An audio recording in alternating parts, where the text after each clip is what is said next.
Hola a todos, continuando con la serie de videos dirigidos a instructores de parapente, en esta oportunidad quiero hablar sobre la adaptación de nuestro curso a los alumnos. ¿Qué quiero decir? Que tenemos que adaptar el contenido de nuestro curso y nuestras metodologías dependiendo del tipo de alumno que tengamos. Un curso de parapente no es un producto, no es un servicio que se pueda empaquetar de una forma determinada y ofrecerle a todo el mundo. Cada persona es un universo y de alguna forma tenemos que adaptarnos a esa persona. El curso de parapente, al ser un curso muy individual, prácticamente uno a uno, nos da la posibilidad de adaptarnos a las características, a las personalidades, las necesidades de cada alumno.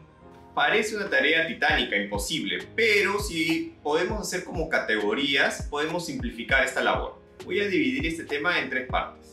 La adaptación del contenido dependiendo del nivel y experiencia del alumno, como parte 1. Parte 2, dependiendo de los intereses y las motivaciones del alumno. Y parte 3, dependiendo de las dificultades y necesidades especiales que puede tener un alumno. En este video voy a hablar sobre el primer punto, nivel y experiencia previa. Particularmente del tipo de alumno tal vez menos común, que es el alumno que ya ha tenido experiencia previa en el parapente, que ya ha realizado cursos anteriormente o inclusive ya puede tener un cierto nivel de expertise o una licencia básica, y nosotros vamos a continuar su formación. Nuestra primera meta cuando tenemos un alumno con experiencia previa es identificar el nivel de nuestro alumno. Lo primero que podemos hacer es una entrevista corta, previa, inicial, en la que le vamos a preguntar cuántas horas de vuelo tiene, cuántos vuelos ha hecho, de qué altura, cuántas clases ha realizado, si ha volado en condiciones dinámicas o en condiciones térmicas, cuántas horas de control de vela ha hecho, qué tipo de despegue domina. Luego de eso podemos profundizar un poco más en las preguntas. Podemos preguntarle, por ejemplo, de qué tamaño era el aterrizaje. Con eso podemos evaluar la capacidad que tiene el alumno de realizar aterrizajes en lugares pequeños, la hora del día para saber si ha volado en condiciones fuertes de térmicas, si el alumno conoce ese dato, cuántos metros por segundo eran las térmicas donde ha volado. Eso nos da una indicación de cuán acostumbrado está el alumno a volar en condiciones fuertes.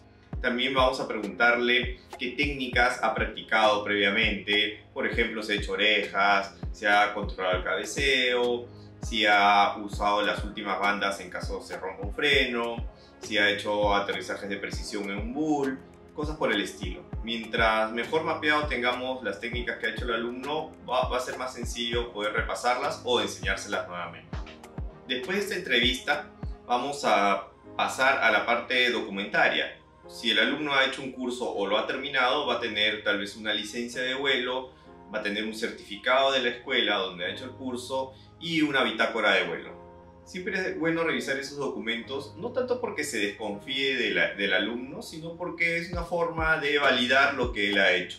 Si me dan un certificado de una institución, lo mínimo que yo espero como alumno es que en la siguiente institución educativa revisen y me pidan ese certificado. Si no, ese papel voy a sentir que no tiene validez. Es una forma de motivar y reafirmar al alumno lo que ha hecho.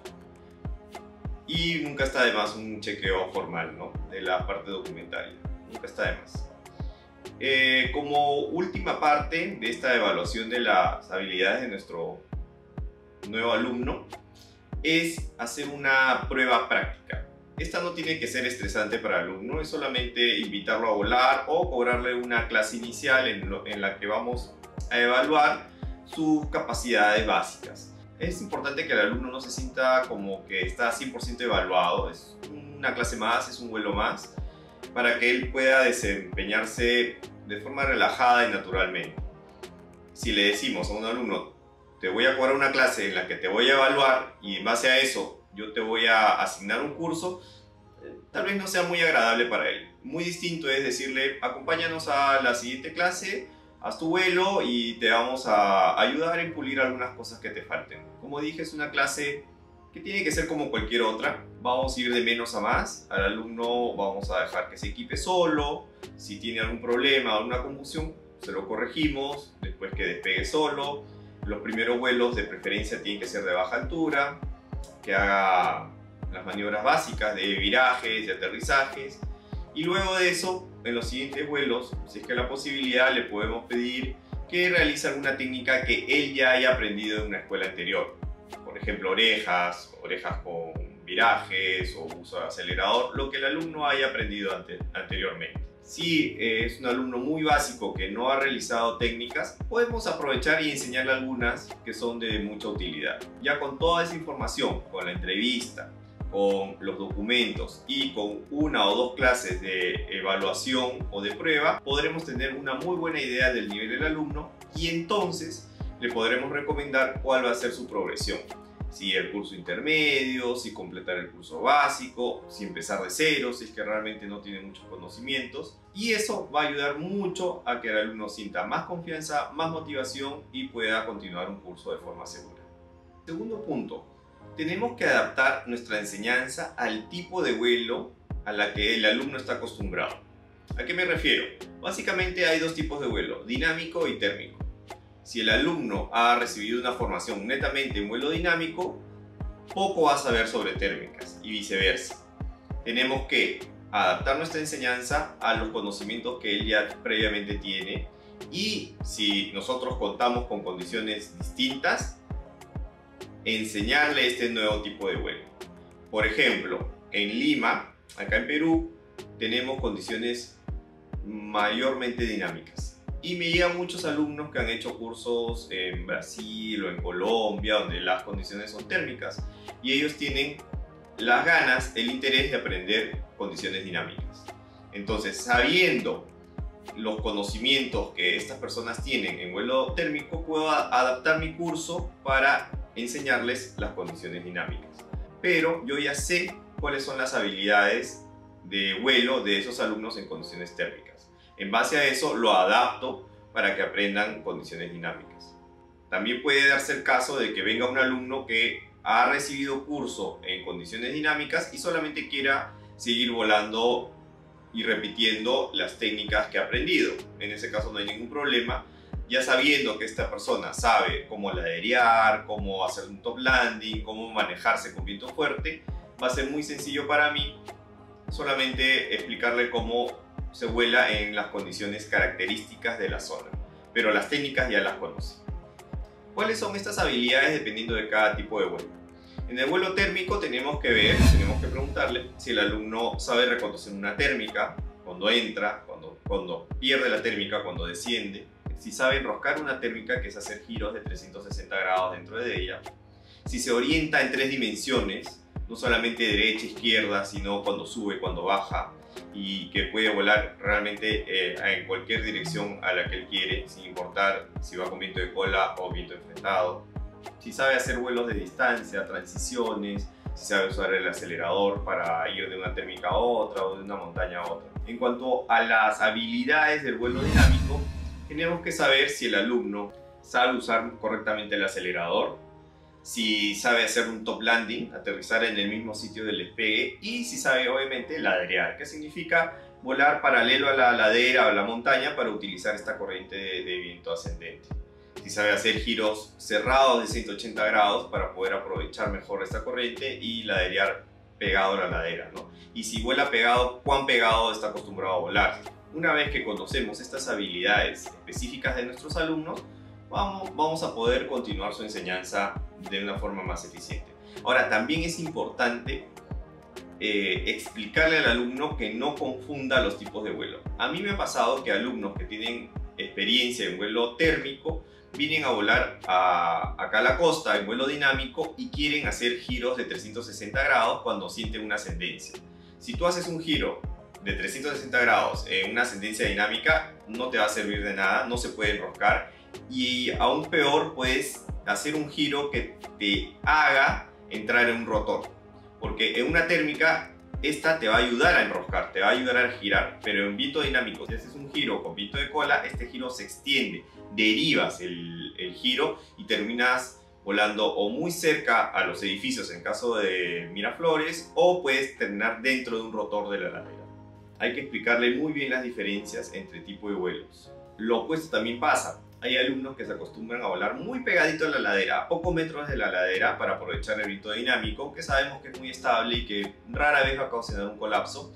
y luego se van a volar a sitios térmicos y se pegan a la montaña queriendo utilizar esta ascendencia dinámica sin conocer que corren el gran riesgo de, debido a que las condiciones son térmicas, el parapente se pueda colapsar y él, al estar tan pegado a la montaña, no pueda solucionarlo. Por lo tanto, debemos enseñarle las diferencias a los alumnos de cada tipo de vuelo. 3. Reforzar el control de vela en tierra, el ground handling.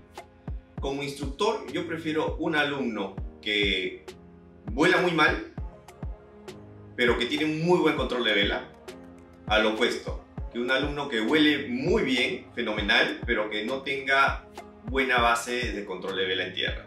¿Por qué? Porque el vuelo, enseñar a volar es relativamente fácil, es la parte divertida de nuestro trabajo. Sin embargo, la parte de enseñanza de control de vela en tierra es la parte tediosa del curso, es la parte difícil. Si viene un alumno que vuela muy bien, pero que tiene deficiencias en su control de vela, me va a dar mucho más trabajo que lo opuesto. En cambio, si viene un alumno con muy buen control de vela, ya casi el 90% del trabajo está hecho. Lo demás es sencillo. Ahora, con estos alumnos que tienen deficiencia de control de vela, sí, hay que invertir horas. Un promedio vamos a necesitar de 2 a 6 horas para poder tener un nivel mínimo del alumno en control de vela. Si este alumno no es muy hábil, tal vez nos tome más. Es una buena inversión. El invertir en el control de vela en un alumno le va a dar mucha seguridad en vuelo y lo va a hacer progresar bastante rápido durante sus vuelos. Sin embargo, sí puede hacer que el alumno se frustre. Hay que lidiar bastante con la frustración de un alumno cuando aprende control de vela. Más aún cuando es un alumno que ya tiene experiencia previa y ya ha hecho vuelos largos. Tal vez sienta que está retrocediendo en su proceso. Tenemos que ser claros con él y explicarle que es un proceso lento, es un proceso que toma muchas horas y que no está mal reforzarlo. De hecho, ya me ha pasado también que hay alumnos que vienen con la idea específica de hacer horas de control de vela, porque es difícil encontrar zonas de vuelo donde se pueda hacer un buen control de vela. Necesitas de preferencia condiciones dinámicas de viento muy estable y que no esté rotorizado, y no son condiciones muy habituales. Cuarto, alumnos que no conocen sus propias capacidades. Tenemos alumnos que subestiman sus capacidades y otros que sobreestiman sus capacidades. Similar al caso anterior, yo prefiero un alumno que subestima sus capacidades al que las sobreestima. Porque este alumno, si bien va a necesitar un poco más de motivación, un poco más de tiempo al inicio para que agarre confianza, va a ser un alumno un poco más seguro. El que sobreestima sus capacidades va a ser más temerario, va a escuchar menos al instructor, podría darnos algunos problemas. Yo prefiero un alumno que tiene miedo, que está un poco temeroso, que es más cauteloso, a uno temerario y arriesgado.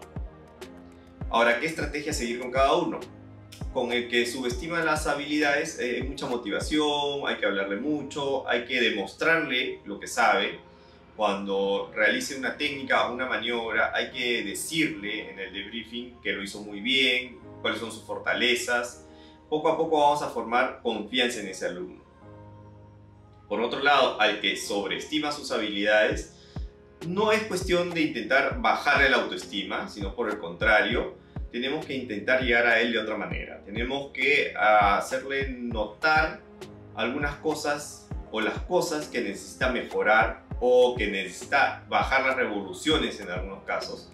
Me refiero a que debe evitar hacer maniobras o técnicas que no le corresponden. Un alumno que sobreestima sus capacidades usualmente va a tender a hacer maniobras en el vuelo o va a tomar riesgos. Y tenemos que ser muy observadores e indicarle que lo que está haciendo no es correcto, que lo está poniendo en riesgo. No debemos decirle que no tiene las habilidades para hacerlo, porque eso va a ir en contra de lo que él siente, que es muy hábil, es muy capaz, sino decirle que no está en la etapa correcta para hacerlo. Ahora, si este tipo de alumnos persiste en actitudes temerarias, a pesar de que hablamos con él, de que le decimos los riesgos involucrados, sí recomiendo desistir. estos alumnos pueden ser peligrosos para ellos mismos y ya escapa de nuestras habilidades y de nuestra responsabilidad lidiar con un tipo de gente o un tipo de alumnos que no nos va a escuchar.